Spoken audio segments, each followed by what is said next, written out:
Muy buenas, les habla el ingeniero Manuel Guía de Guía Ingeniería. Hoy vamos a estar dando inicio a nuestro curso de análisis y diseño de elementos en concreto armado. Este curso va a tener una duración aproximada de unas 12 sesiones, van a ser 4 semanas, vamos a estar viendo de 3 días. Cada sesión tiene una duración aproximada de 3 horas, eso es algo de lo que nosotros hemos estado conscientes desde un inicio. Esta especialización, bueno, aquí en pantalla tenemos el contenido como lo hemos discretizado, pero esto yo quiero dar como una especie de introducción en el hecho de que en este curso vamos a poder convalidar muchos de los resultados que vamos obteniendo tanto en el ETABS como en el SAP como en el SAFE, y de ver cómo eso se transfiere en la parte manual, lo que hacemos nosotros, estamos acostumbrados a hacer de la universidad, para poder nosotros entender cuáles son los resultados que nos va a estar proporcionando el software a medida que vayamos desarrollando. Siempre he dicho en todos mis cursos, y las personas que están aquí que ya lo han hecho, es que el software no es quien resuelve el problema. El software simplemente hace el proceso de cálculo. Por lo tanto, el ingeniero es el que tiene que estar en capacidad de estar consciente si el resultado que se le está dando con el software es el correcto o no. O también aprender a identificar cuáles son las limitantes que tienen los mismos, y así usted poder hacer trabajos adicionales como hojas de cálculo, que bueno, en este caso nos tocaría trabajar nosotros en eso. Algunos de ustedes no sé si tengan sus hojas de cálculo, pero es importante que elaboremos las asignaciones que les vamos a estar mandando, ¿sí? Lo más importante del curso es el material que les va a quedar, no el que yo les voy a dar, porque yo les puedo dar mis hojas de cálculo, les puedo dar los contenidos, les puedo dar las guías, todo aquello, pero eso no va a bastar si ustedes mismos no desarrollan su propio material. Hacer sus propias hojas de cálculo, aprender esa fase, y el que no lo sepa aprenderlo, y el que lo sabe tener sus propias hojas, porque cuando uno hace y desarrolla sus propias hojas personalizadas, ya uno es quien en el que la entiende, ya uno sabe cómo va a estar entregando esa información, y eso es parte de lo que nosotros vamos a buscar en este curso, ¿sí? En primera instancia supondremos que ya nosotros manejamos el curso, los software a nivel básico, no vamos a estar definiendo materiales, cosas así. Lo más seguro es que yo les estaré enviando un modelo del ejercicio planteado en texto, y un modelo para que ustedes puedan abrirlo e ir revisando cuáles son las condiciones que se generaron en ese ejercicio. Pero ustedes deben desarrollar su propio modelo para que de esta manera ustedes obtengan y puedan comparar los resultados que tenemos nosotros y los resultados que tienen ustedes, de manera que ustedes puedan obtener una tabla comparativa, algún valor de los resultados, y poder identificar los problemas. Ahora, otro punto importante es que este curso no se basa en el análisis y diseño de una edificación completa. En estos casos vamos a estar evaluando casos particulares de columnas, casos particulares de vigas, de nodos, de fundaciones, cómo evaluar un elemento de manera individual, porque realmente no nos interesa es si hagamos un edificio completo o lo hacemos de 1 o 2 pisos o de 100 pisos. Eso es indiferente, porque realmente lo que vamos a tratar aquí son las formas de analizar la parte de cálculo y poder interpretar los resultados que se nos está proporcionando en el software, ¿sí? Entonces fíjense, este curso lo hemos dividido en 4 partes. En la unidad 1 vamos a ver generalidades del concreto armado, eso es una parte teórica que nos interesa que tengamos bastante presente. Eso es lo que vamos a dar inicio hoy. Posteriormente vamos a ver lo que es la parte de análisis y diseño de elementos de flexión, con 2 grandes puntos como la teoría de flexión, diseño por resistencia. Eso es lo que todos nosotros vemos a nivel de pregrado en la universidad. Construcción e interpretación del análisis de diagramas de deformación, análisis y diseño de secciones simples y compuestas, análisis y diseño del corte en miembros a flexión, y análisis y diseño de losas. Eso es lo que tenemos planteado para nuestra primera etapa de cálculo. Después vamos a ver diseño por deflexión y agrietamiento. Estamos hablando de dos tipos de criterios. El criterio de resistencia, que sería por la teoría de la flexión, y el diseño por flecha, que es por servicio, el criterio de servicio. Estaremos hablando de análisis y las deflexiones en miembros sujetos a flexión y el agrietamiento que se produce en esto. Además, cuando pasemos a la unidad 3, vamos a ver análisis y diseño de elementos a flexo-compresión, como el caso de las columnas, donde estaremos trabajando las generalidades, la construcción del diagrama de interacción, cómo vamos a ver el diagrama de interacción, el diagrama de interacción dentro del software, vamos a ver cómo lo podríamos lograr obtener la superficie de interacción a través del Excel, para que nosotros podamos hacer algún tipo de chequeo. Análisis y diseño de columnas sujetas a compresión simple. Vamos a ver análisis y diseño de columnas sujetas a acciones combinadas. Fundaciones, análisis y diseño de zapatas simples y combinadas, y análisis y diseño de losas de fundación, ¿sí?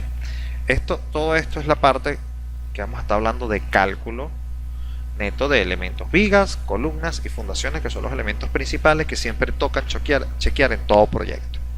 Después vamos a ver una parte de los códigos de diseño, la construcción y el detallado de los elementos en concreto armado. Aquí hablamos que trabajaremos con la norma nacional COVENIM 1753-2006. Esta norma es una particularización para acá, para Venezuela, pero lo más seguro es que trabajemos con la norma ACI 318-14, que se va a estandarizar para toda la parte de Latinoamérica. Entonces ya tanto en Ecuador como México y en Bolivia, que tenemos personas que están inscritos, hay unas personas también de Perú, vamos a poder también entrar en este tipo de conversaciones, ¿sí? No sé si los estándares de sus países están apegados a los de la ACI. Eso es importante. En estos cursos es muy importante la participación de todos ustedes, porque ¿qué pasa? Somos de distintos países, a veces detallamos o tenemos el nombre de un elemento diferente a como lo estamos acostumbrados nosotros a llamarlo aquí en Venezuela. Y bueno, ya yo me he aprendido mucho, porque he tenido personas que están de otros países y ya sé algunas formas como las llaman. A veces estamos hablando del mismo elemento, pero tenemos nombres distintos. Entonces es importante la participación para saber en algún momento, mira, esto no entendí porque no sé qué es lo que es, ¿sí? Y además para todos es, vamos a decir, muy nutritivo enriquecernos de la parte de ingeniería de otros países, ¿sí? Entonces, bueno, cualquier pregunta o duda la pueden hacer a través de nuestro chat de preguntas, que yo las voy a ir leyendo. Si a veces no las contesto inmediatamente, nosotros vamos a simplemente, porque posiblemente más adelante yo la voy a dar respuesta, y entonces por eso se aguanta, pero yo estoy aquí al tanto de las preguntas que se están chequeando, ¿no? Así que no se preocupen por eso. No sé si tenemos alguna duda. Sí, aquí me dice el ingeniero Carlos que ustedes llaman varillas a las barras de acero, nosotros llamamos cabillas. No sé, en Bolivia creo que la llaman también varillas, las varillas de acero, ¿sí? Entonces fíjense, en la parte de despiece de elementos estructurales es un punto bastante importante. Nosotros vamos a estar trabajando, hay software específicos como el AutoCAD Structural Detailer que sirve para hacer este tipo de detalles, para ayudarnos a hacer ese tipo de detalles.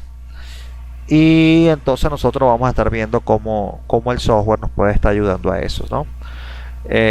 Vale la pena resaltar que no es que vamos a estar haciendo un curso de AutoCAD Structural Detailer, pero a todos los asistentes les recomiendo que ya tenemos un curso que está totalmente libre a través de nuestra página web www.guiaingeniería.com o a través de nuestro canal de YouTube. En el Facebook también tenemos una sesión de videos donde pueden ver el curso completo de AutoCAD Structural Detailer, módulo de concreto armado, ¿sí? Entonces se los recomiendo. El curso es con la versión 2011, debido a que sabemos que las plataformas de Autodesk más nuevas están un poco, son pesadas para algunas máquinas no las pueden ni siquiera instalar porque no cuentan con el material necesario, o sea, las memorias RAM, la tarjeta de video. Entonces eh, trabajamos con una versión anterior, entonces es cuestión de que ustedes puedan obtenerla, ¿sí? Ahora, fíjense, el AutoCAD Structural Detailer funciona como un software adicional, no es ninguna herramienta que se añade a otro AutoCAD. Él trabaja de manera independiente. Yo por lo menos tengo instalado aquí en la oficina el AutoCAD Structural Detailer 2011, pero también tenemos los AutoCAD 2015 y 2013, o sea que no tenemos ningún problema con eso. Ellos trabajan de manera individual.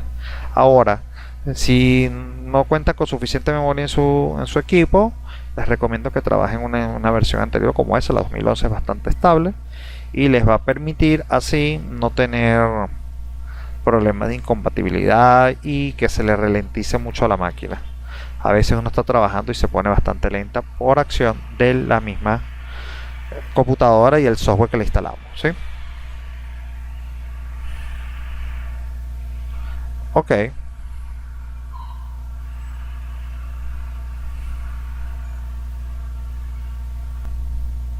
Ok, bueno.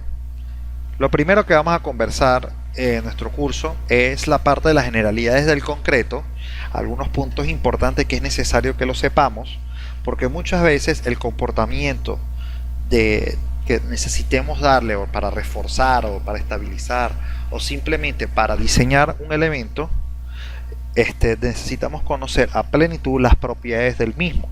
Y muchas veces de los grandes desastres que ocurren es por desconocimiento siquiera de las propiedades mínimas del material, ¿sí? Entonces yo pienso que, bueno, esto no nos va a quitar mucho, más que todo será la clase del día de hoy, y así nos va a servir de repaso para algunos y para complemento de otros, ¿sí? Ok, este tema particular lo he dividido yo en 6 puntos principales, donde vamos a hablar un poco del origen, el uso y la implementación como material de construcción del concreto armado, el concreto armado como elemento de construcción, propiedades del concreto, propiedades del acero de refuerzo, ensayos y controles de calidad y problemas en el análisis, diseño y construcción de elementos en concreto armado, ¿sí? Eso es importante que entendamos que unas veces es lo que se calcula, otras veces una cosa a veces es lo que se analiza. A veces lo que se analiza es diferente a lo que se diseñó y muchas veces lo que se detalló a veces también causa unas incongruencias. Entonces, desde mi punto de vista, es importante que el diseñador también haya sido constructor, porque la persona que analice y diseñe una estructura tiene que saber cómo se va a construir para que pueda tomar en cuenta los aspectos constructivos que le van a impedir en este caso al contratista hacer de manera correcta la labor, ¿sí? Porque a veces por acumulación de acero, porque a veces la persona que está diseñando no entiende que eso no se va a poder armar físicamente, o que los nodos quedan tan sobrecargados de acero que generan problemas al momento de construir, ¿sí? Entonces, ok, lo primero que tenemos que hacer es que es el concreto. Es una mezcla de arena grava y piedra picada, eso ya todos lo sabemos, unidas con una masa rocosa por medio de una pasta de agua y cemento. En ocasiones uno o más aditivos se agregan para cambiar ciertas características de este concreto, tales como la ductilidad, la durabilidad y el tiempo de fraguado.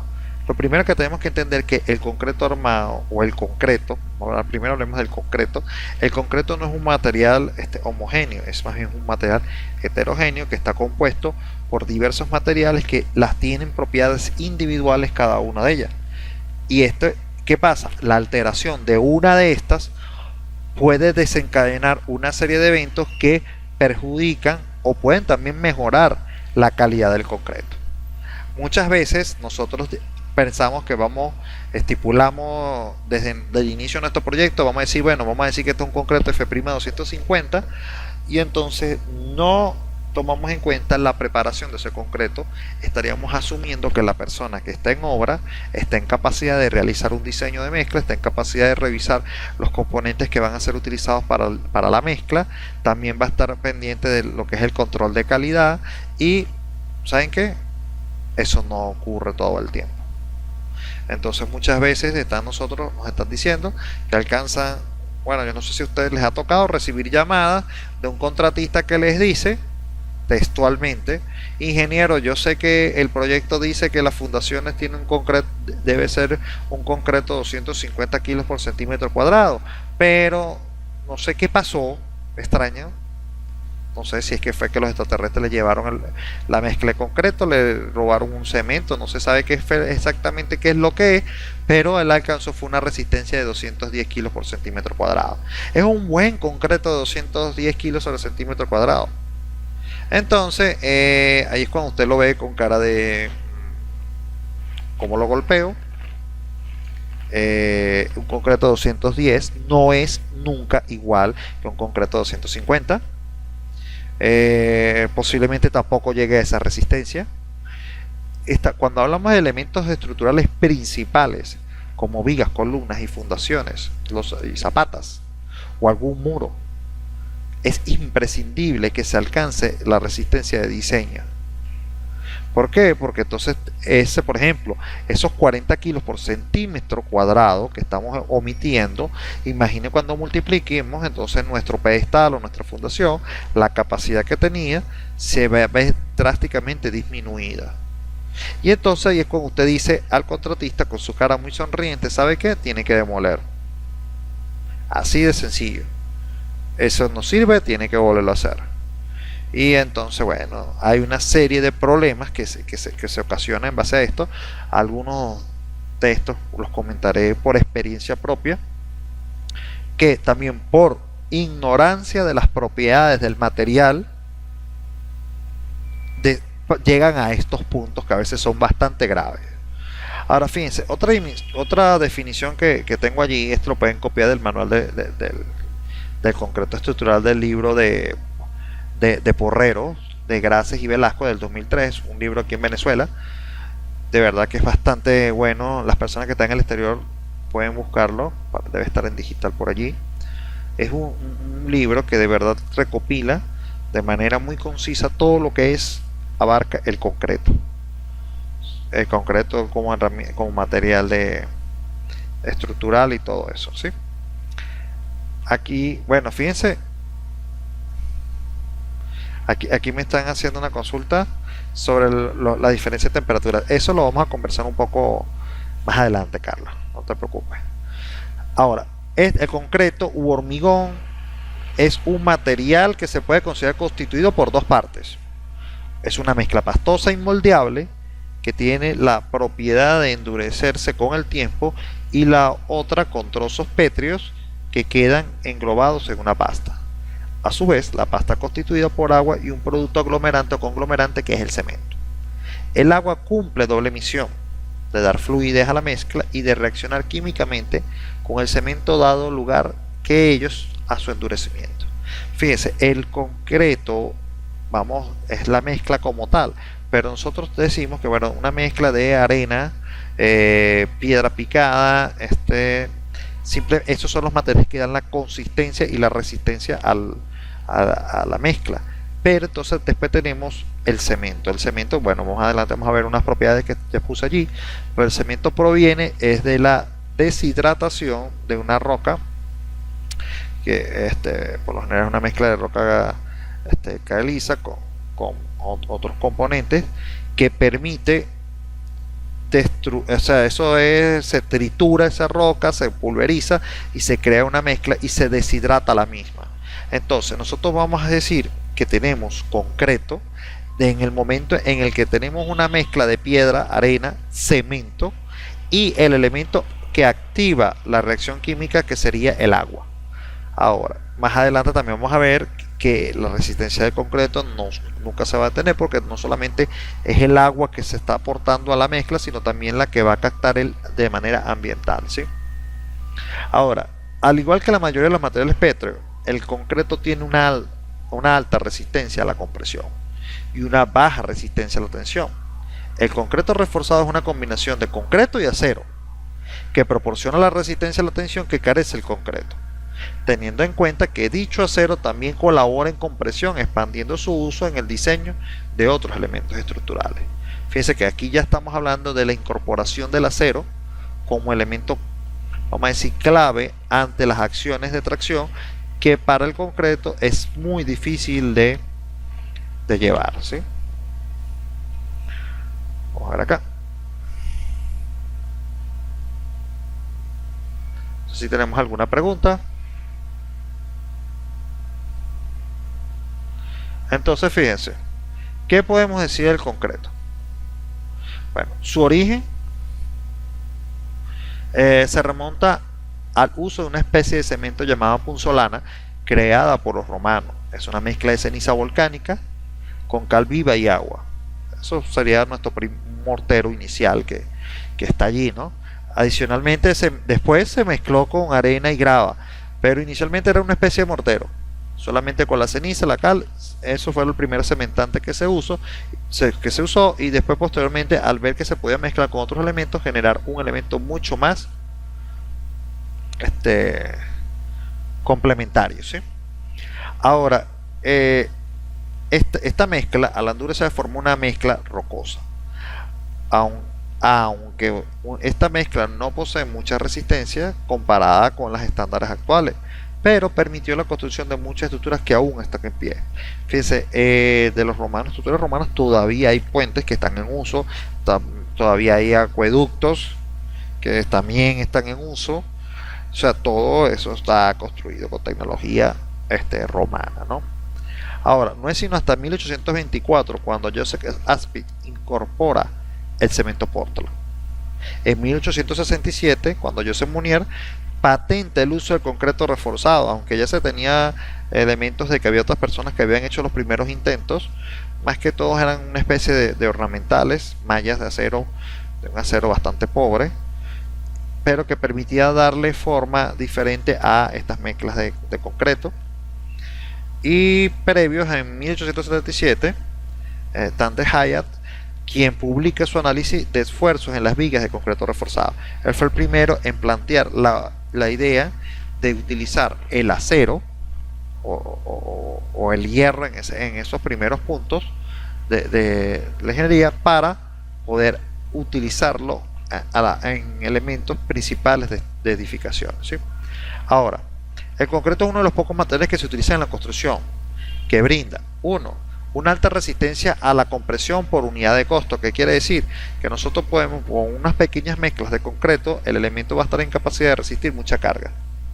Eso es algo que es esencial para nosotros en la construcción, porque como tenemos que considerar no solamente las cargas del peso propio del elemento, sino que también en los nuevos criterios de diseño hasta mayorar las acciones de esta, y de esta forma poder cubrir la expectativa de algún cambio de uso en la edificación o que se le incorporen elementos durante la vida útil de la misma. Entonces, el metro cúbico de concreto, sea como sea, de una alta resistencia o una baja resistencia, bueno, vamos a hablar de una resistencia regular, hablemos de unos 210 a unos 250 kilos por centímetro cuadrado. Un metro cúbico de concreto puede ser utilizado en columna, puede ser usado en zapata, puede ser utilizado en muro, y realmente es el mismo metro cúbico de concreto. ¿Y qué pasa? Aparte que le vamos a tener diversidad de usos, vamos a tener la posibilidad de que este sea muy económico, ¿sí?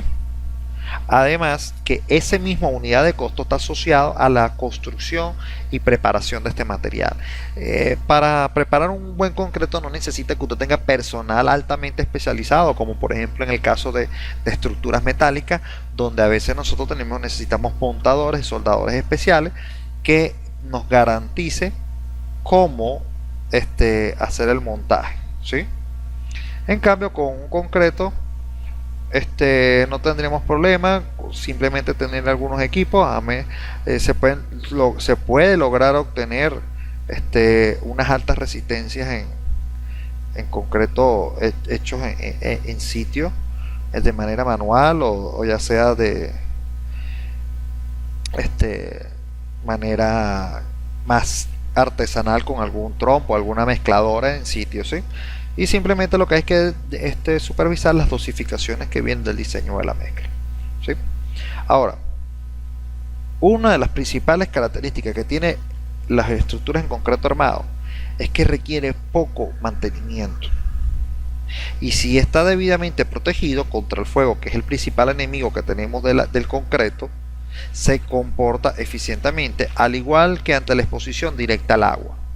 Nosotros podemos, mire, el concreto es una de las pocas mezclas que a pesar de que pueden estar en contacto con el agua, al el fraguar, no se va a ver degradado por la cantidad del agua a la que pueda estar sometido, como por ejemplo el caso de una pila de puente, el caso de una fundación, el caso de una pantalla tirantosa. Todo eso, a pesar de que tenga un contacto directo con el agua, él no va a producir una degradación, sino más bien todo lo contrario. Un buen concreto, a medida que esté exponiéndose al agua, él va a ir aumentando la resistencia a lo largo de su vida útil. Entonces fíjense que eso es uno de los grandes potenciales que tiene la mezcla de concreto. Ahora, las estructuras de concreto son muy rígidas. A veces eso puede ser perjudicial, a veces puede ser beneficioso, sobre todo cuando la estructura es alta. Cuando nosotros tenemos estructuras altas, nosotros tenemos que brindarle una alta rigidez, debido a que, vamos a decir, por sus propias características de altura, genera movimientos en los niveles superiores que deben ser restringidos para no producir desplazamientos excesivos en la edificación. Pero así como tenemos estructuras bastante rígidas, las estructuras rígidas también están sujetas a mayores acciones sísmicas, y como tenemos mayores acciones sísmicas, tenemos el gran problema de que absorberá mucho corte. Entonces eso va a ser contraproducente al momento del diseño. Ahora, la vida útil del concreto es bastante alta. Fíjense, si estamos hablando de concretos pobres, hechos por los romanos, sin todas las características, entonces nosotros podemos estar estableciendo que algunos de estos concretos de alta resistencia ahorita, comparada con los romanos, tanto en preparación y en tecnología para hacerlo, nosotros deberíamos durarnos miles de años. Así de sencillo. Si el concreto está pobre, fue preparado y de una manera muy tosca, sin mucha preparación y sin los controles de calidad que conocemos hoy en día, prácticamente, al menos que agentes externos perjudiquen al diseño del concreto o la colocación, debería durar para toda la vida, ¿sí? Ahora, es un material bastante moldeable y permite con esto tener gran variedad de posibilidades de usos. Fíjense, a diferencia de la estructura metálica, nosotros con estructura metálica podemos hacer muchas cosas, pero hay unas que obligatoriamente tienen que ser con concreto. Vamos a ver unas imágenes de una recopilación que yo hice acá de estructuras que son netamente en concreto armado. Entonces, ¿el concreto qué forma va a tener? La forma que nosotros queramos, porque nuestro concreto, ya sea con el encofrado, la forma que queremos darle, o el uso de la estructura que queramos, así que no vamos a tener ningún problema de darle un uso. Lo que queramos se puede hacer en concreto, ¿sí? Y la otra, lo que había ya conversado anteriormente, es de fácil preparación y los materiales que lo componen se encuentran con facilidad. Piedra, arena, es fácil de traer y llevar a algunos sitios específicamente. Bueno, aunque hay unos casos particulares,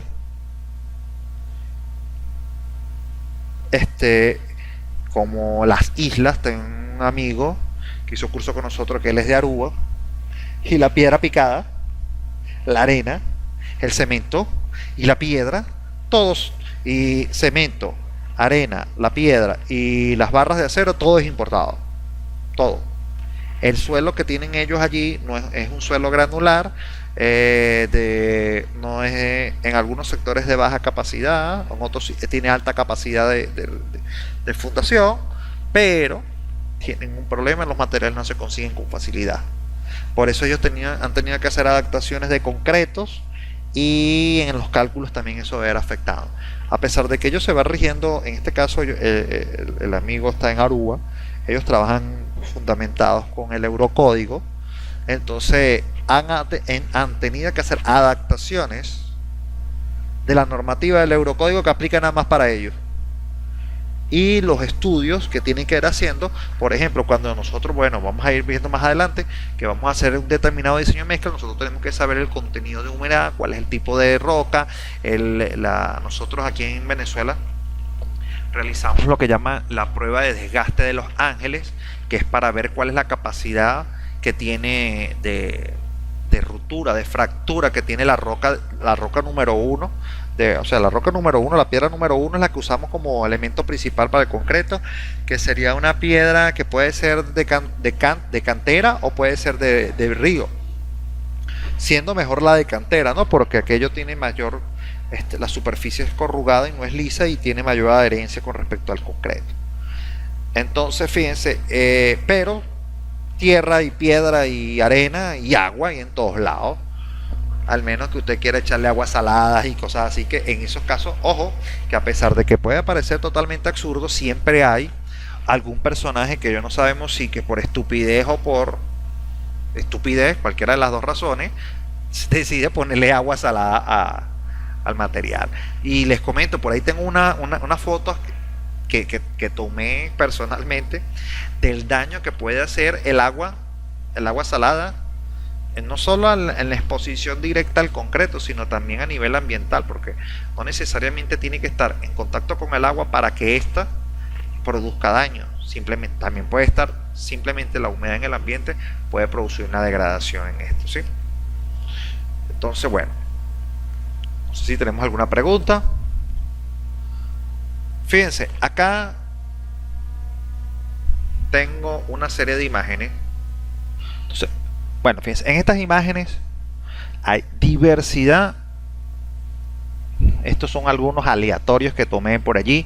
Algunos son aquí en Venezuela, otros son en España, otros son en Australia, otros en Estados Unidos, otros en la parte de Oriente. Ahora, fíjense, esas son estructuras comunes para nosotros en cualquier parte del mundo, que hace que estén todas dentro de una imagen el uso del concreto. Fíjense, desde las conchas acústicas de los techos de la ópera de Sydney, netamente en concreto armado, puentes, chimeneas de uso industrial. De eso tenemos algunos casos de estudios que vamos a revisar. Las represas. Ese edificio que está allí a mano derecha es el Taipei 101. En la parte superior tenemos un túnel. Eso es aquí en Venezuela. Eso es en la carretera Mérida del Vigía. Fíjense que allí tenemos dos formas principales en las que se utilizó el concreto. Uno, para la construcción del túnel. Dos, para la superficie de estabilización de ese talud que está allí. Unas edificaciones en concreto armado, son edificios tipo túnel mixtos, y mixtos porque tienen muros en las dos direcciones, ¿sí? Y ese campanario que está allí en la parte superior, eso está en el estado Táchira, eso lo diseñé yo mismo. Esa es una de las cosas que estoy orgulloso. Yo digo que no, desde mi punto de vista, yo no sé si ustedes han tenido esta experiencia, no hay nada mejor que haber visto construido y funcionando algo que se inició en la cabeza de nosotros. Ok, el arquitecto lo diseñó así, pero el quien hizo que funcionara fuimos nosotros. Y al verlo funcionando, en esa foto aparecía yo, pero la recorté ahí como era muy evidente la propaganda, ¿sí? Aquí me dice el ingeniero Carlos, bueno, el Taipei 101 es uno de los edificios más estudiados a nivel mundial. ¿Y qué pasa? Tiene el principio que tienen todos los edificios altos. Todo edificio alto tiene un núcleo central de concreto armado u hormigón. Es el encargado de darle la rigidez general de la edificación. Todos los edificios, desde las Torres Gemelas, la Torre Freedom, el Taipei 101, el Burj Khalifa, todos tienen un núcleo de concreto armado. Miren, fíjense el caso de las Torres Gemelas. Las Torres Gemelas no las tumba el impacto. El impacto no es el que hace que colapsen.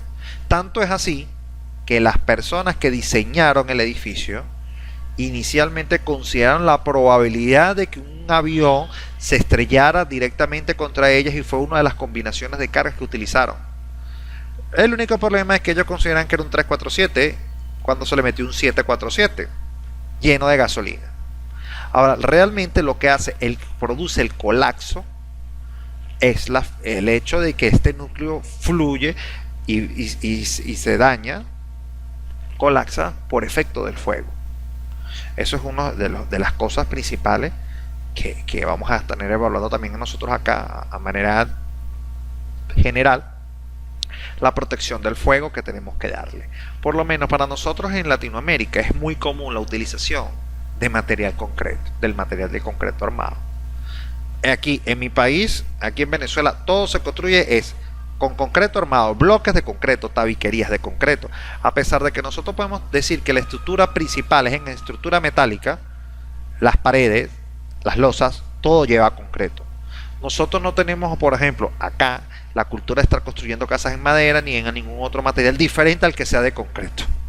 Así que, bueno, aunque nosotros no sufrimos de otros daños, vamos a decir, otros riesgos, como por ejemplo incendios forestales de gran magnitud, etcétera, etcétera. Nosotros no tenemos ese tipo de exposición a cambios de temperatura bruscos. Nosotros por lo general se construye todo en concreto.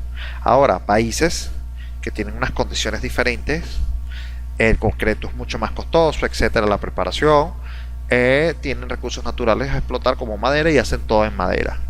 Eso siempre va a tener sus limitantes, ¿sí? Ahora, esta imagen también me da uno de los principales ejemplos de cómo puede ser moldeable el concreto armado. No solamente lo podemos utilizar para retener agua o para producir un paso de un punto al otro, sino también lo podemos utilizar para atravesar montañas o proporcionarnos a nosotros mismos vivienda. Entonces, fíjense, esto es una de las principales características que ha permitido que el concreto y todos sus elementos prosperen en la construcción. Entonces, ¿qué podemos decir del concreto? Lo primero es que tenemos una alta resistencia a la compresión. Esa es una de las principales características que siempre vamos a encontrar allí. Es el parámetro de medición de la capacidad de resistir la acción de cargas axiales, es decir, es la propiedad con la cual el material da respuesta ante la acción de cargas axiales, por lo general fuerzas de compresión. El esfuerzo F'(C), que es normalmente expresado en kilogramos sobre centímetros o en PSI, dependiendo del sistema de unidades que estemos trabajando, por lo general se refiere a la compresión máxima que puede tener un cilindro de concreto calibrado con una etapa de fraguado de 28 días. Esa toma de cilindros se encuentra normalizada según los estándares a nivel mundial. También existe un procedimiento alternativo donde se utiliza un cubo de concreto teniendo en cuenta el mismo principio de compresión. A partir de las curvas de fuerza de formación del concreto se puede establecer estas cuatro cosas. Las curvas son aproximadamente rectas, mientras la carga crece de 0 a poco más o menos de un tercio a un medio de la resistencia última del concreto. ¿Sí? ¿Qué pasa? Ya vamos a ver más adelante la curva. Y otro punto, más allá de este intervalo, el comportamiento del concreto es no lineal. Eso lo tenemos que tener claro. La falla de linealidad de las curvas de fuerza de formación unitaria del concreto a esfuerzos mayores ocasiona algunos problemas en el análisis estructural de las estructuras de concreto, porque el comportamiento de estas es lineal bajo esfuerzos mayores. ¿Sí? Ya vamos a ver con la curva, vamos a explicar específicamente estos puntos.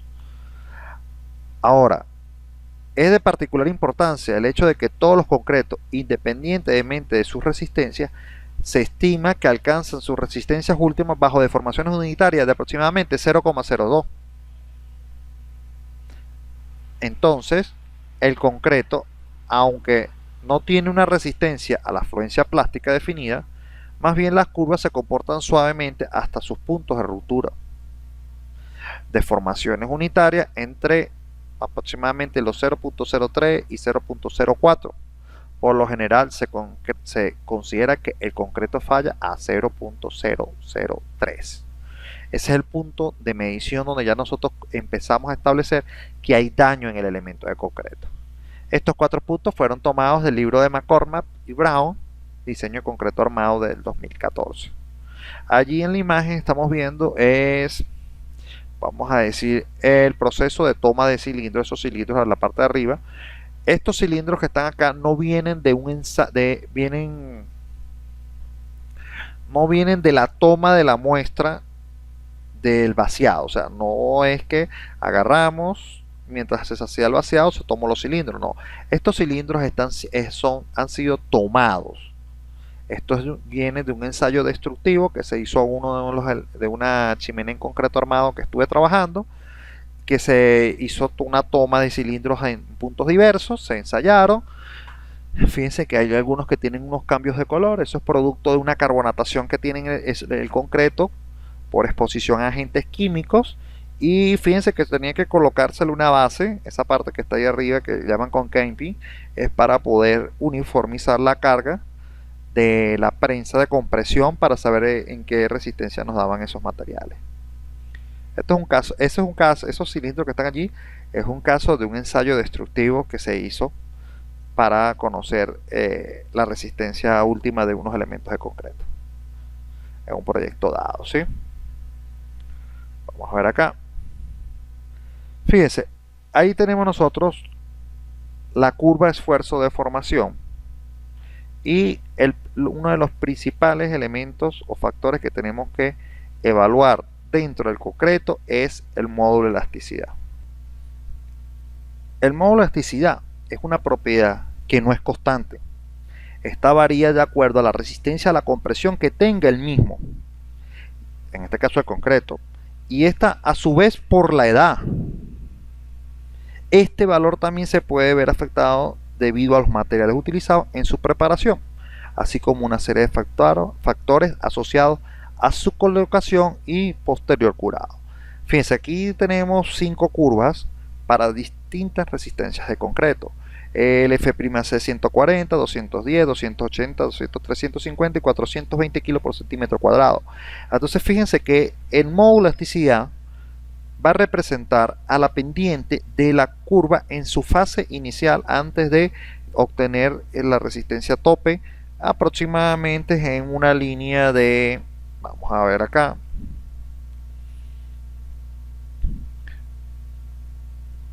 vamos a ver aquí,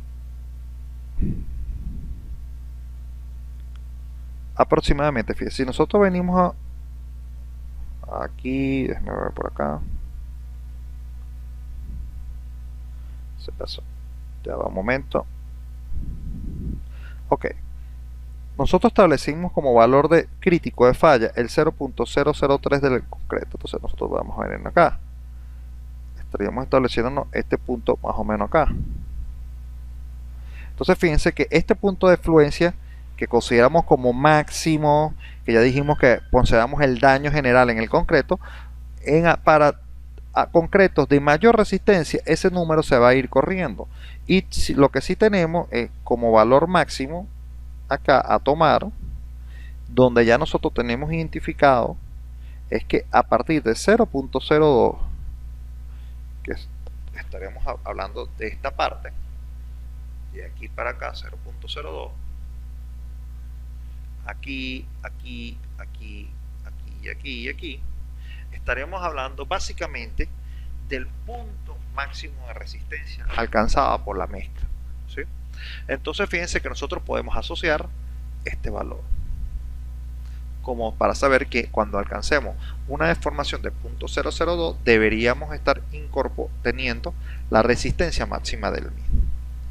Esto establecido. Entonces ahora, ¿qué pasa? Nuestra pendiente, que es el módulo E, Simplemente es la pendiente que se va a generar para cada concreto y tenemos que aproximadamente su valor es de, vamos a ver acá, 15.100 por F'C en kilogramos fuerza sobre centímetros cuadrados. Esto es un valor que está bastante estandarizado, eso se ha obtenido a través de ensayos. En sesiones anteriores con los otros cursos hemos llegado a conclusiones.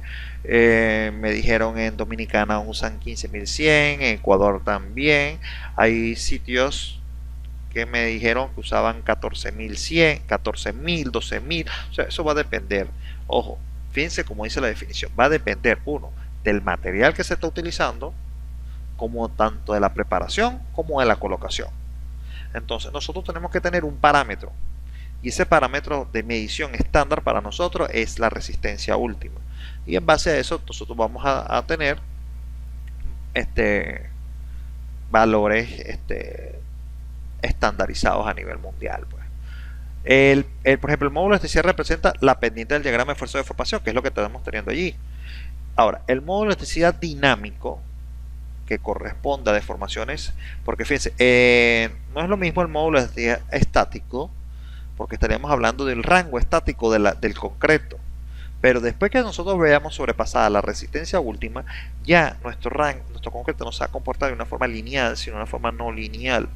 Entonces estaríamos hablando de un módulo elástico dinámico que corresponde a deformaciones unitarias instantáneas, muy pequeñas, y se obtienen usualmente por medio de las pruebas sónicas. Es entre más o menos un 20 a un 40% mayor que el módulo de elasticidad estático y es aproximadamente igual al módulo inicial cuando las estructuras que se analizan por carga sísmica o de impacto. El uso del módulo dinámico parece ser apropiado. ¿Esto es por qué? Porque nosotros estamos considerando las deformaciones que ocurren apenas se aplica la carga. Esas, a pesar de que son bastante pequeñas, suelen ser bastante altas. Entonces fíjense que esto es un factor determinante en nuestros proyectos. Dependiendo de cuál es la que usted esté utilizando, usted puede decir, mire, la acción del cálculo o el efecto que usted está tomando en ese instante es diferente a cuando pase el tiempo. Y eso es una forma de considerar el efecto de fatiga que puede tener el concreto por acción de la vida útil del elemento.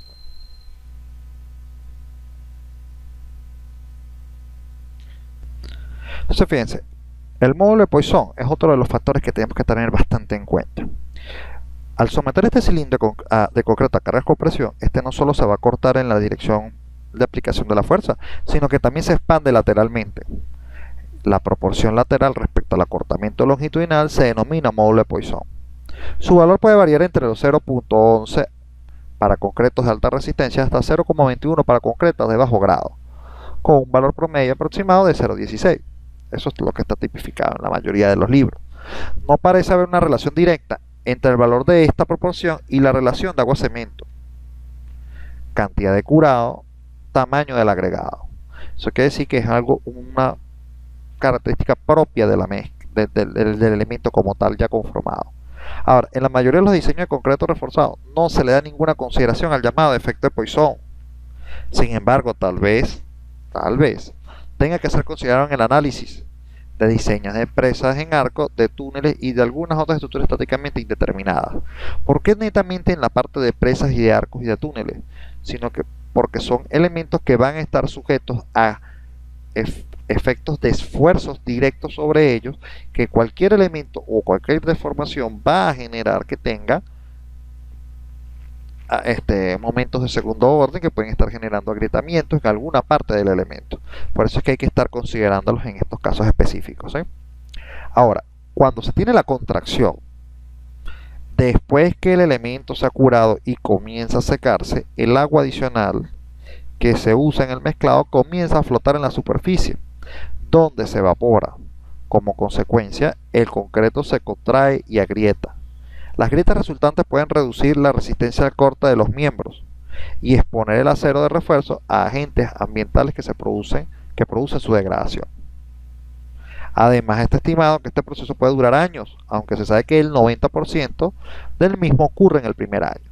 Fíjense, esto es uno de los principales elementos naturales, efectos naturales que dañan nuestro concreto. Cuando nosotros realizamos una mezcla de concreto, nosotros debemos procurar realizar un debido curado. Y el curado no es más que el procedimiento de incorporar agua o algún elemento de humedad para que la reacción química que tenemos dentro de nuestra pieza de concreto sea uniforme. Porque ¿qué es lo que ocurre? Si nosotros tenemos un elemento de concreto que se seca de la manera externa hacia adentro, bueno, voy a terminar de explicar nuevamente. Cuando nosotros tenemos un elemento de concreto, sea cual sea, su fraguado, su proceso de, vamos a decir, de secado, va a comenzar desde las caras externas hacia adentro, hacia el núcleo del elemento. Entonces, ¿qué es lo que ocurre? Si se produce vamos a decir, un fraguado desigual, o sea, en el que primero tendríamos, imaginémonos un elemento cualquiera. Vamos a hacer aquí un gráfico. Vamos a hacer momentáneamente un gráfico acá.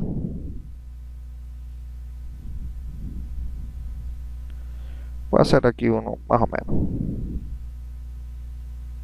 sobre este texto. Entonces, ¿qué pasa? Este elemento de concreto X que está aquí, o bueno, déjeme hacer algo mejor. Bueno, esto lo creé yo para poder hacer el gráfico que quiero explicar. Si nosotros tenemos un elemento en concreto, bueno, vamos a ponerlo del color que sería el concreto. Por ejemplo, vamos a suponer que es este elemento recto que tiene determinadas dimensiones.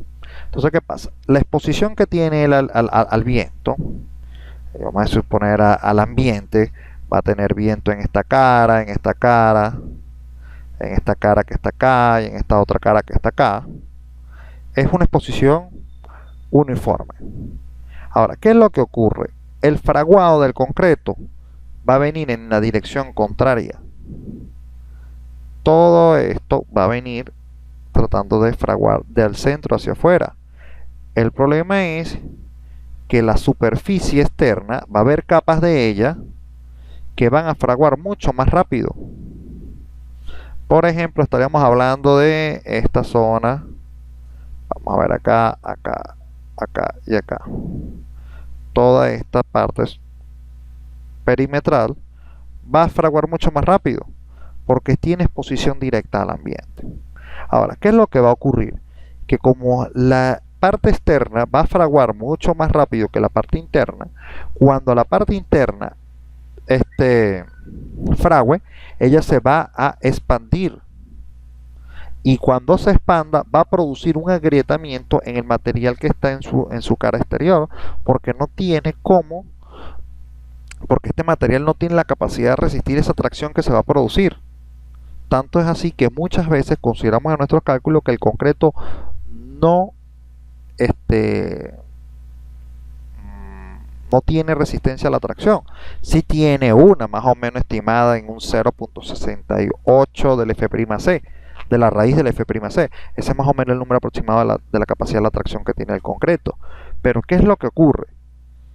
Que si nosotros no dejamos que este concreto frague de manera uniforme, recuerden que cuando hablamos de fraguado es la reacción química que va a generar calor. Genera calor y con esto es expansión de los elementos que componen el concreto en sí. Estos van a producir contracción, dilataciones, y esto hace que el elemento agriete en su parte exterior. ¿Qué pasa? Cuando se genera esa grieta, por allí va a haber exposición del acero, por allí se pueden estar incorporando elementos ambientales como el oxígeno, que va a producir una reacción química junto con el acero que va a generar óxido, y con esta degradación de la capacidad del acero a resistir cargas. También podemos ver si está en una parte marina, sales. O sea, esto es un gran problema. Ahora, es muy común y en muchos países que estos elementos, después de vaciado, primero los desencofran rápidamente y segundo que no le hacen una adecuada tarea de curado. Entonces, ¿qué pasa? Él fragua de acuerdo al ambiente en el que esté. Ahora, por ejemplo, aquí había un caso que me estaban preguntando.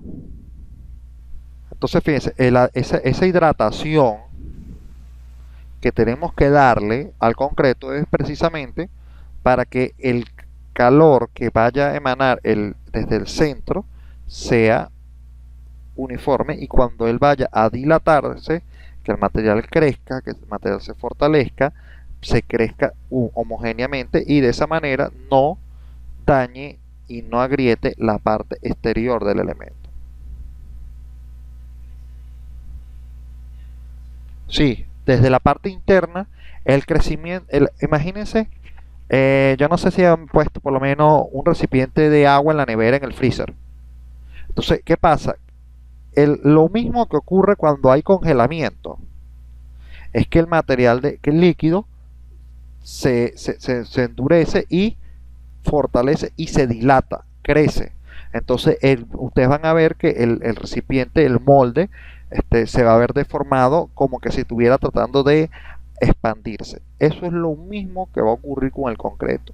Cuando hay el endurecimiento de este material, va a tratar de crecer y si no crece homogéneamente, por ejemplo, se creció la primera parte exterior, pero la interna todavía no termina de crecer y cuando ella crezca, la otra ya va a estar seca y va a agrietar ese elemento.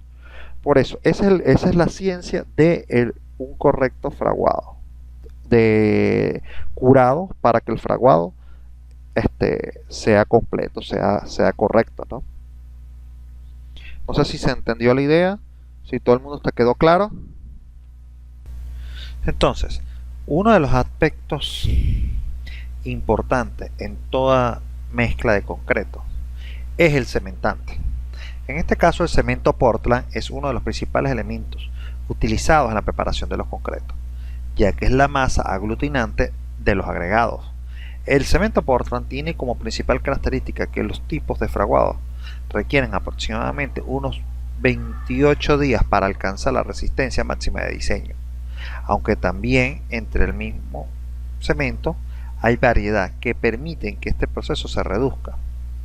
Esta clasificación está en tipo 1, tipo 2, tipo 3, tipo 4 y tipo 5, cada uno de ellos con unas características muy particulares a la hora de utilizarlo. Por ejemplo, el tipo 1, el cemento más común, tiene múltiples usos, puede ser usado en la construcción en general, puede ser usado como para base de fundaciones, elementos de viga, columna, elementos no estructurales como acera, brocal, o sea, se puede usar para muchos. Es el más utilizado porque es el que tiene, vamos a decir, una condición química estándar. Un cemento tipo 2 es una especie de cemento con menor calor de hidratación que el tipo 1 y puede resistir alguna exposición al ataque de sulfatos. Es un concreto mejorado. Ahora, el tipo 3 es un cemento de fraguado rápido que produce en las 24 horas en un concreto una resistencia aproximada del doble de la del tipo 1. Este cemento produce calor e hidratación de muy alta.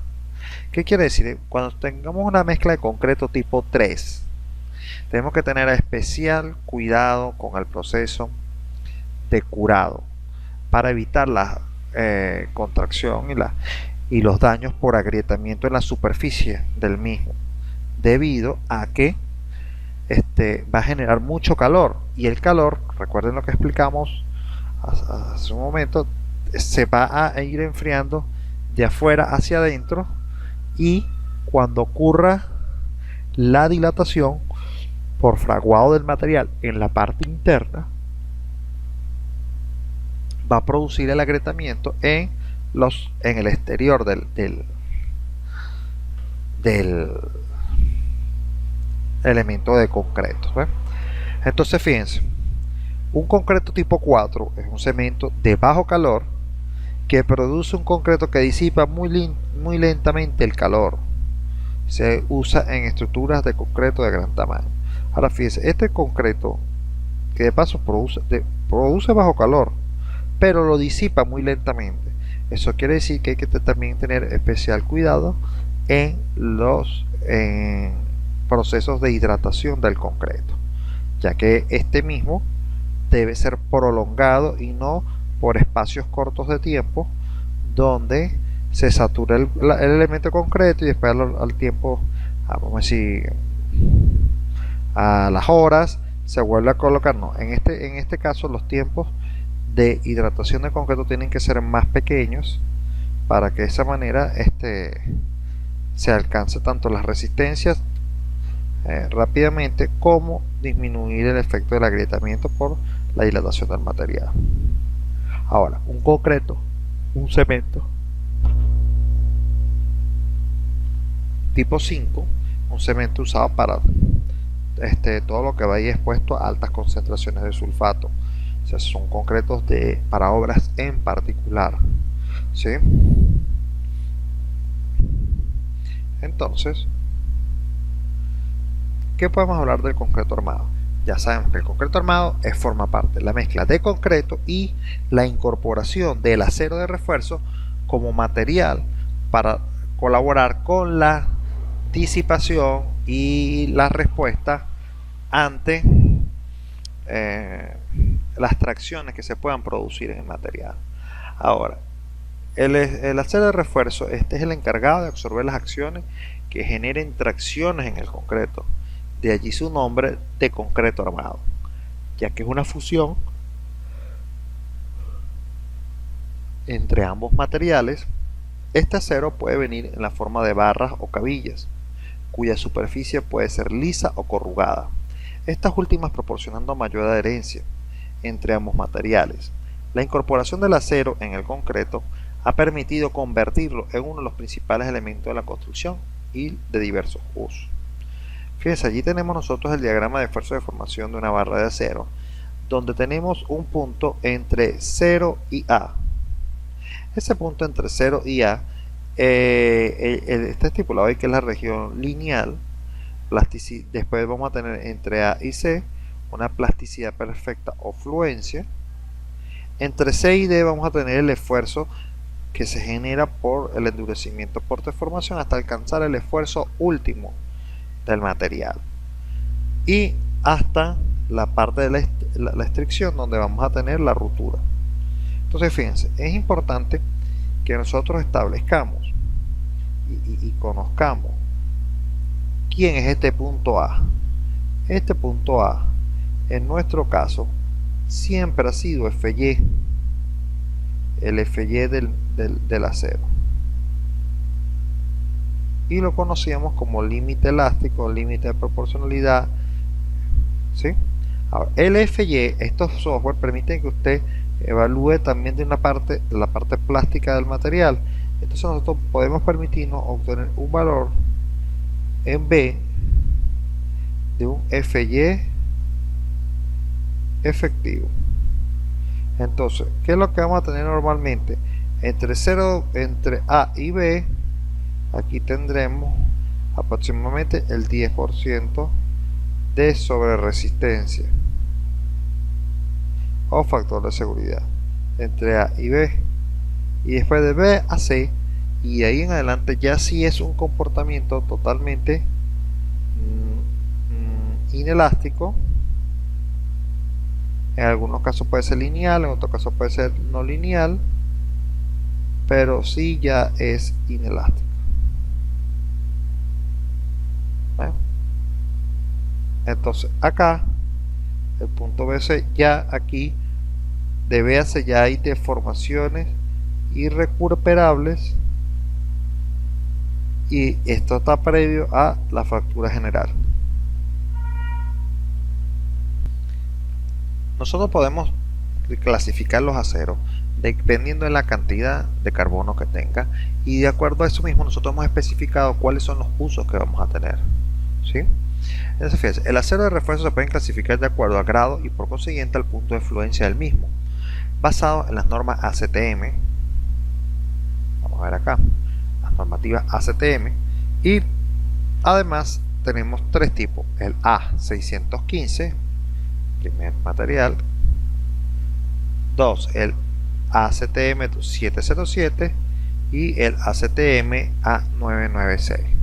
Ahora, el primer acero son barras de uso común, pueden ser lisas o corrugadas, y también pueden ser de grado 40 con 2812.28 kilocentímetros cuadrados, grado 60 4218 como un carga 42 y grado 75 con un FY de 5273 con 02. Estas están marcadas con la letra S. Todas las barras de acero vienen con una marca que especificará el tipo, la calidad y el grado del acero. El del acero ACTM A615 será S. El ACTM A706, que puede ser liso o curvado también, se utiliza cuando se requiere condiciones controladas de la tensión con una compresión especial para soldadura, para composición especial para soldadura. Estas son de grado 60, 4218 y deben estar marcadas con la letra W. Ahora, hay barras corrugadas de acero de riel o de acero de eje, y estas están marcadas con una letra R. Esto sería para los ACTM A996.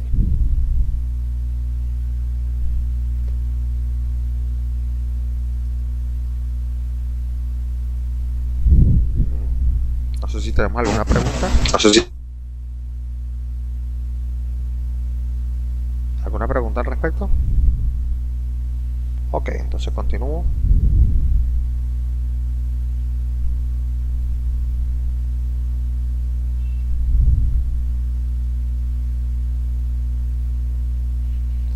Ok. Entonces fíjense, ya sabemos cómo es el material cementante o el concreto, y también el elemento que lo va a ayudar a componer el material general, sino como lo es el acero. Y es la mezcla de estos dos materiales lo que nos va a permitir a nosotros obtener un nuevo material, desde mi punto de vista. Esta composición tiene que tener una serie de cuidados y controles a la hora de elaborar la mezcla. Muchas veces cuando nosotros hacemos las mezclas en sitio, las dosificaciones no son las adecuadas, no hacemos los debidos ensayos vamos a decir, del diseño de mezcla. O sea, hay una serie de cosas que nosotros tenemos que estar pendientes que pueden ocurrir en obra, y eso puede hacer que varíe la resistencia del concreto. Y recuerde que al variar la diferencia del concreto, también, ¿qué ocurrirá? Variará el módulo de elasticidad y la pendiente del mismo.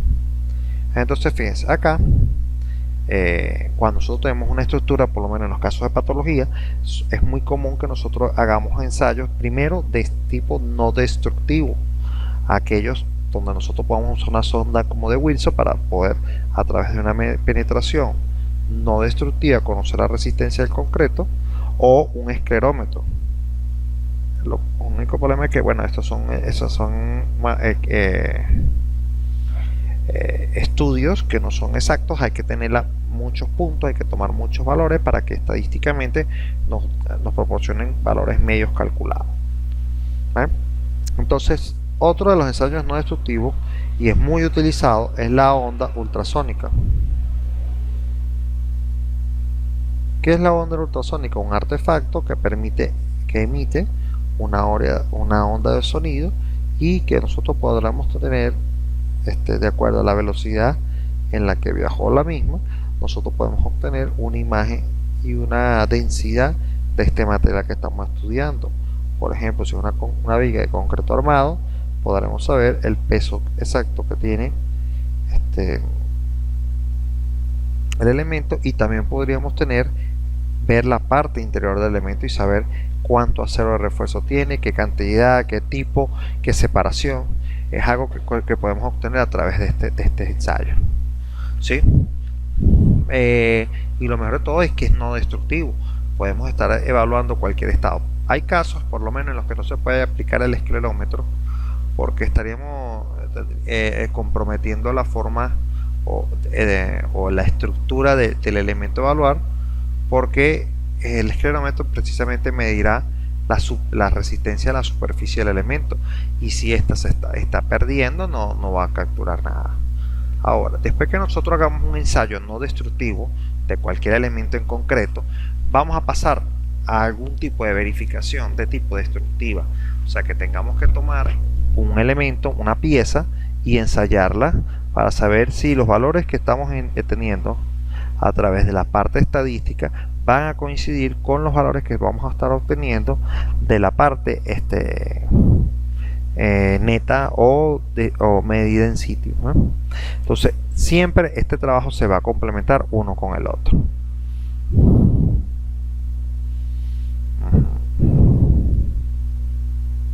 Entonces fíjense, nosotros tenemos unas relaciones que tenemos que estar cuidando en todo diseño de mezcla.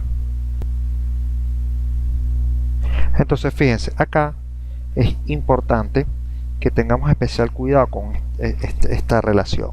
La relación de agua-cemento, que Messi sustenta lo que es la resistencia de concreto y con ella la ley de Abrams, en los que nosotros tenemos este triángulo donde tanto la relación agua-cemento, la dosis o cantidad de cemento, de cementante, y la trabajabilidad que tiene.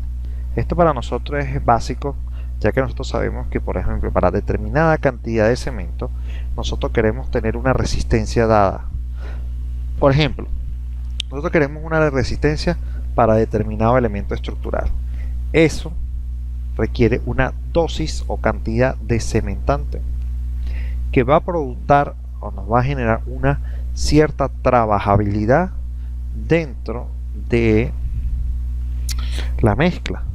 Pero ahora, para que este cemento pueda reaccionar o sea, producir la acción química, tenemos que incorporarle agua, un agua limpia. Eso, vamos a ver acá algo sobre la calidad. Entonces, ¿qué pasa? Esta relación, mientras más agua tengamos, más trabajable va a ser, pero lo que pasa con la dosis de cemento se va a ver minimizada, y con esto la resistencia del mismo.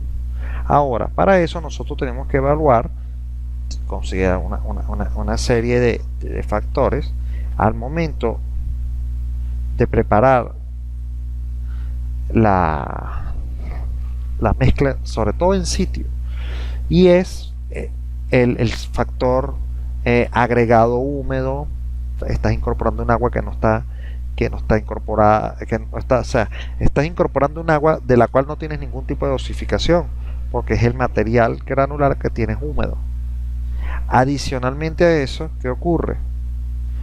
En obra, alguien que le ponga agua porque piensa que la mezcla está muy seca y necesita para facilitar el trabajo. Ojo, eso hay que tener especial cuidado. De allí, esos tres engranajes que estoy poniendo allí. Uno, la calidad del material es esencial para obtener una buena resistencia.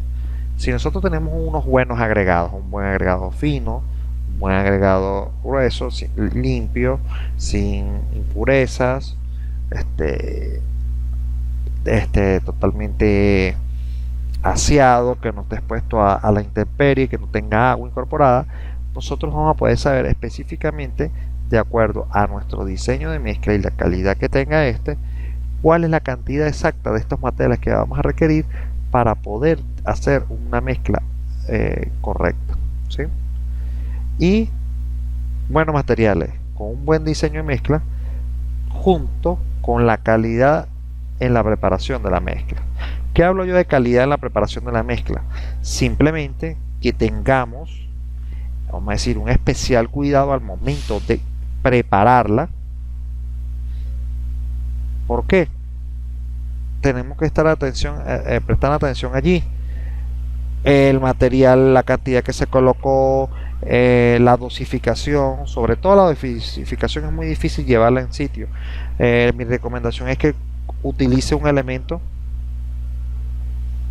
que tenga un volumen conocido y que ustedes puedan utilizar como tasa medidora. Por ejemplo, hay una referencia en base a palas y esa no es muy, vamos a decir, equitativa, no es muy correcta. Entonces, nuestros diseños de mezcla por lo general van a venir en kilos. Para nosotros es la unidad de medida, pero en obra no es la unidad de medida. Hay que tratar de buscar un elemento que tenga un volumen conocido y podamos saber cuántos, por ejemplo, cuántos tobos, cuántas palas. O sea, aunque las palas no son un elemento que deberíamos estar utilizando para la medición, ya que no todas van a ser de la misma proporción. Ahora,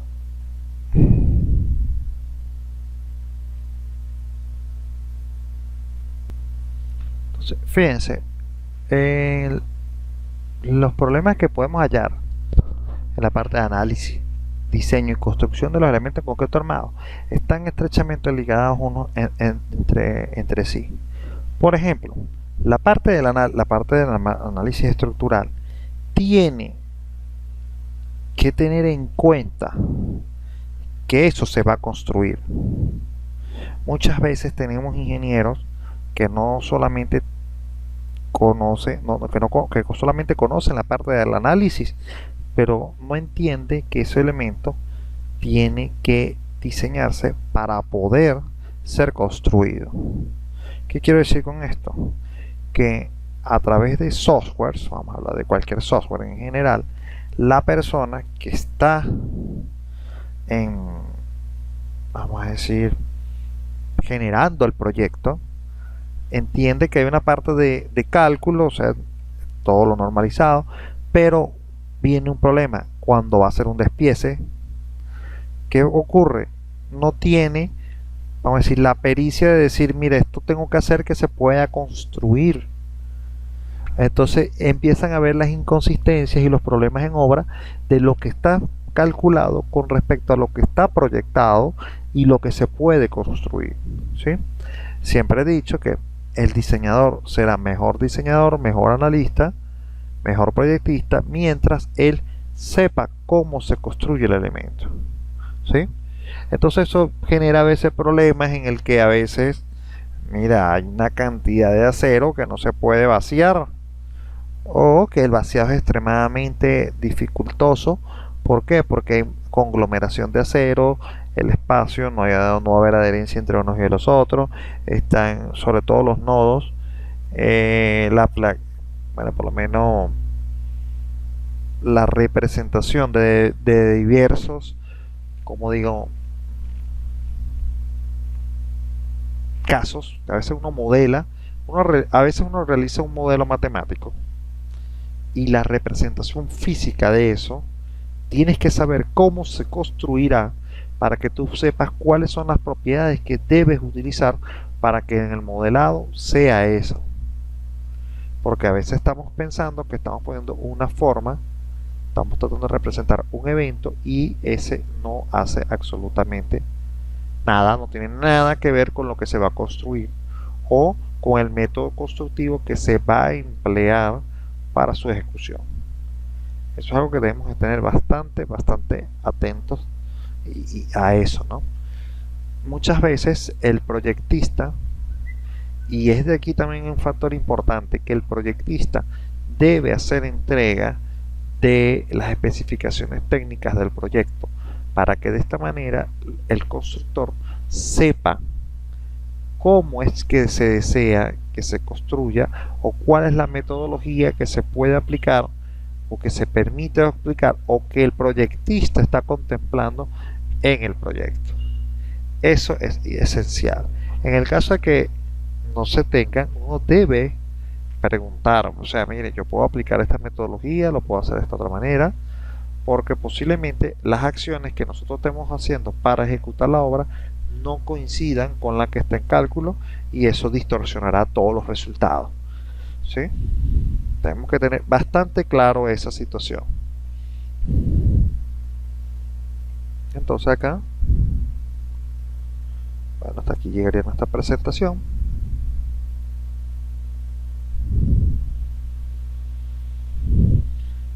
No sé si tenemos alguna pregunta. Una de las preguntas acá es, si utiliza una mezcladora en sitio para preparar una mezcla, ¿qué temperatura debería tener el agua? Mira, fíjense, normalmente hay países que no tenemos problema, por lo menos, con el agua que vamos a emplear, porque normalmente se utiliza un agua fresca, que esté fría, no digamos a punto de congelación, pero sí puede estar fresca. Y bueno, por lo menos una temperatura, aquí me dice una temperatura variable entre 25 y 35 grados. Miren, recuerden algo, apenas haya contacto entre el cemento y el agua, eso va a producir una reacción química que va a generar calor. Así que el agua, mientras esté en estado líquido, cualquier agua va a ser correcta, va a ser buena, mientras esté en el estado líquido y que no esté libre de impurezas y de químicos y de sales. Tiene que ser casi que agua potable. ¿Estamos claros? Ahora, hay veces que nosotros utilizamos unas aguas que ya vienen tratadas, como por ejemplo si estamos en una ciudad, dentro de la ciudad nosotros vamos a tomar agua o sea, vamos a incorporar el agua en las mezclas de la toma que tenemos en la obra, y posiblemente esa mezcla esté tratada con cloros y algunos químicos que son para potabilizar el agua. Ahora, por lo general esos elementos en las cantidades que se le incorporan en las plantas de tratamiento no afectan directamente a la resistencia que pueda alcanzar el material preparado con esa agua. Así que no sería cuestión de preocuparnos. Lo que sí es altamente dañino para cualquier construcción en concreto armado es que se tome agua de mar. La cantidad de sal, de sodio que tiene el componente líquido va a producir una degradación masiva dentro del elemento concreto y por consiguiente la oxidación de la parte de acero. Es extremadamente dañina. Y créanme que hay mucha gente que no le importa y hace las mezclas de allí. ¿Alguna otra pregunta? No sé si queda aclarada la duda.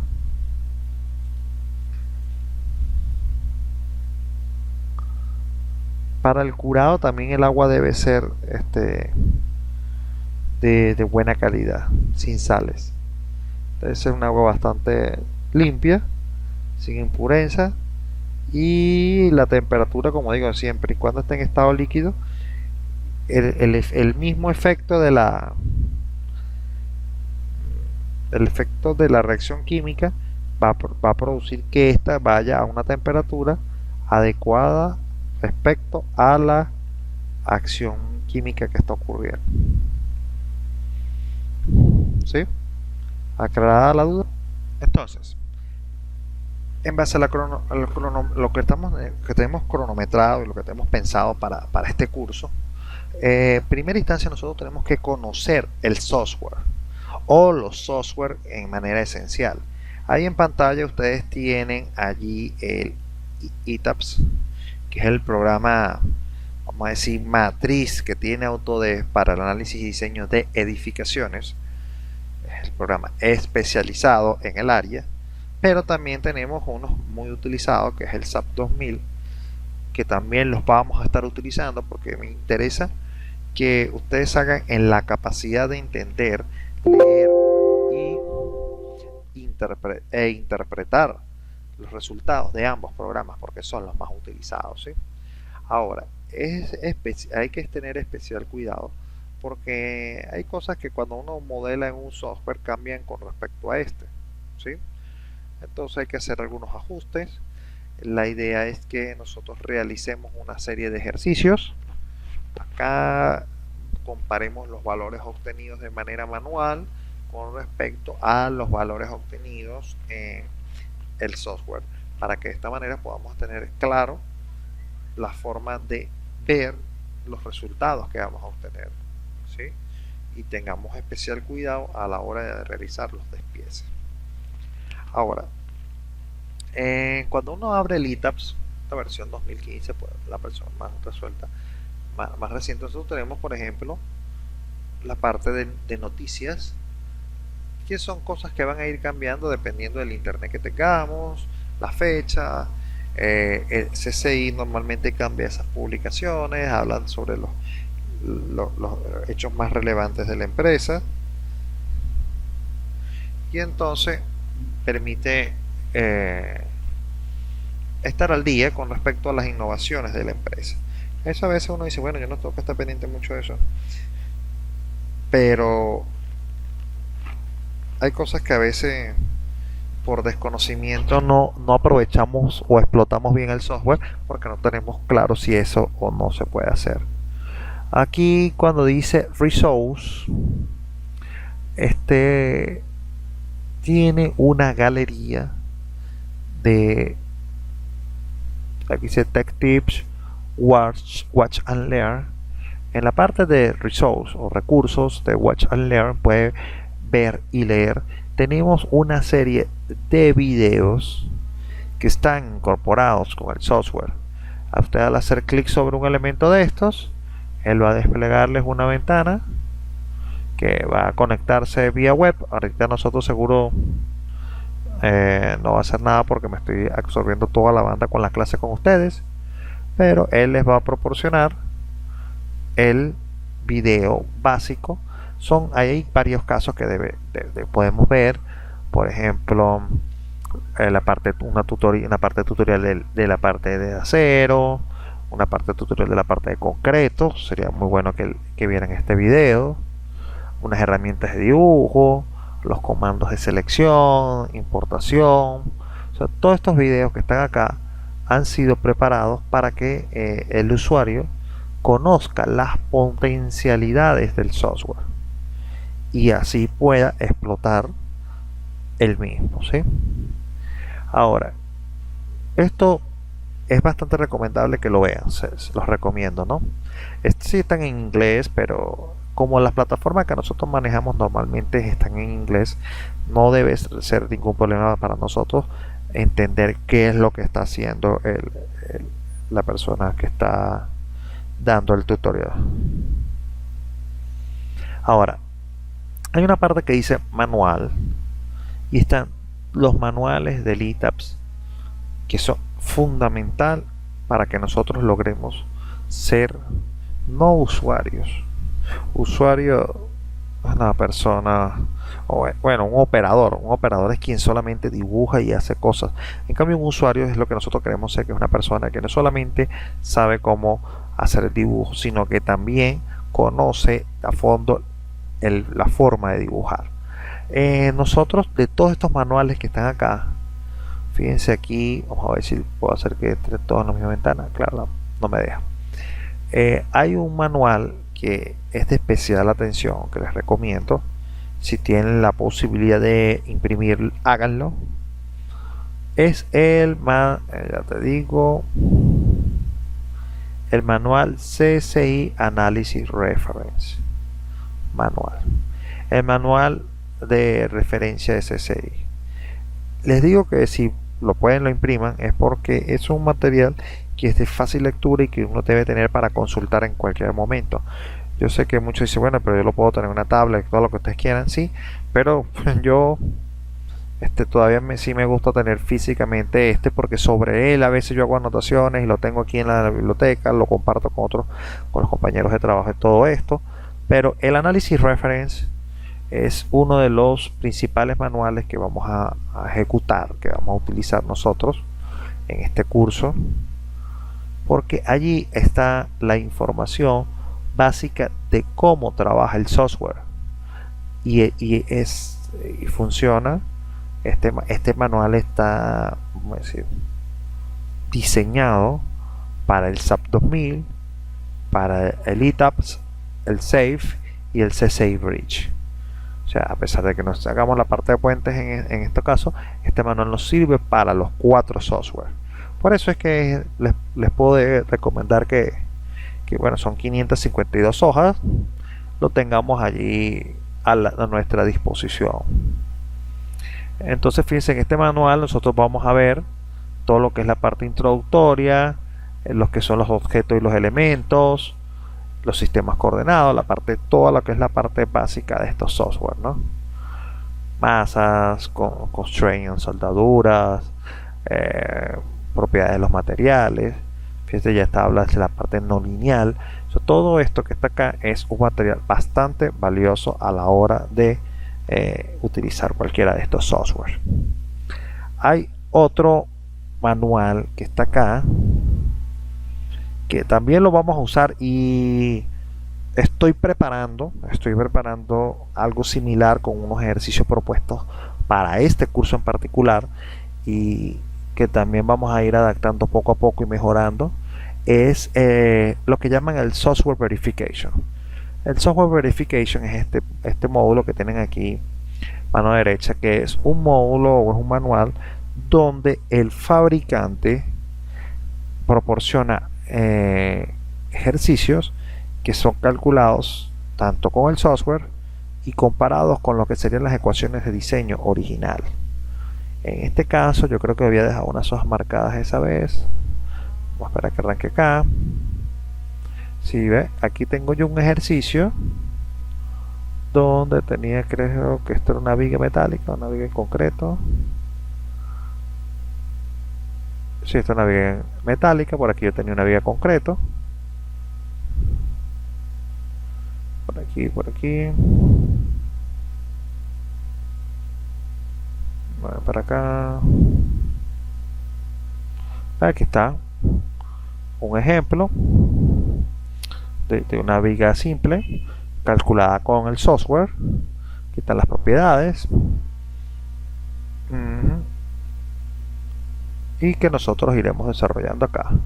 Y de lo que nosotros queremos, o lo que yo pienso, es que podamos hacer una comparación de resultados con el ETABS y una comparación de resultados de manera independiente o dependiente manual, para que nosotros podamos hacer uso de esto correctamente. No solamente eso, sino que a pesar de que tenemos aquí, miren, fíjense, aquí estamos chequeando el diseño de tensión, el refuerzo, diseño por corte y el diseño de estribos. Pero fíjense que acá también tenemos la verificación manual, viendo cuáles son los puntos, los valores que ellos están utilizando para poder llegar a esas conclusiones.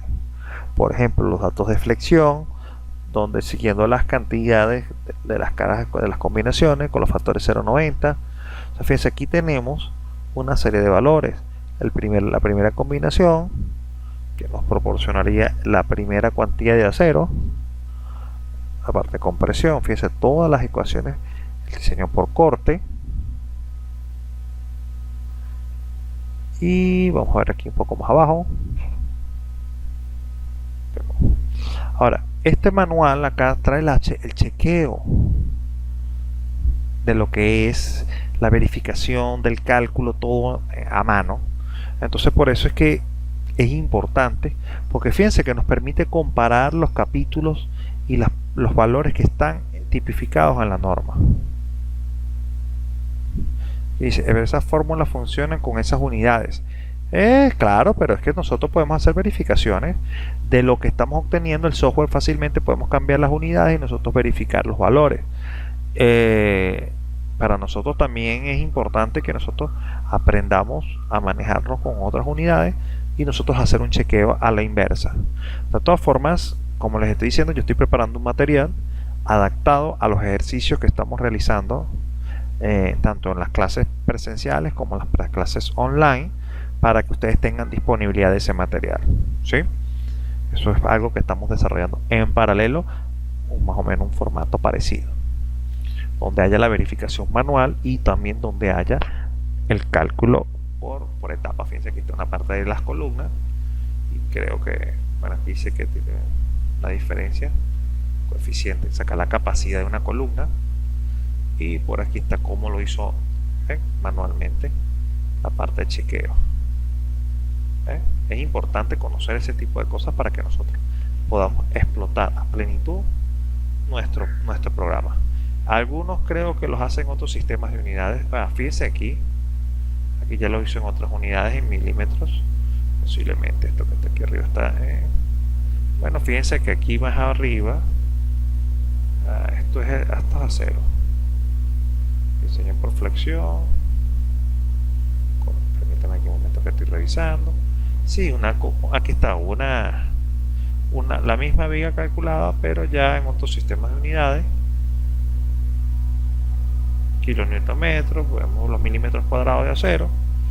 Esto es más o menos los mismos sistemas de unidades que nosotros utilizamos, así que por esto no habría ningún tipo de problema, ¿sí?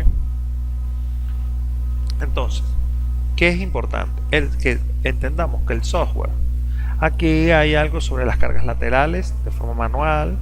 Está un tutorial introductorio, no recuerdo si tiene un gran número de hojas, pero es un material importante.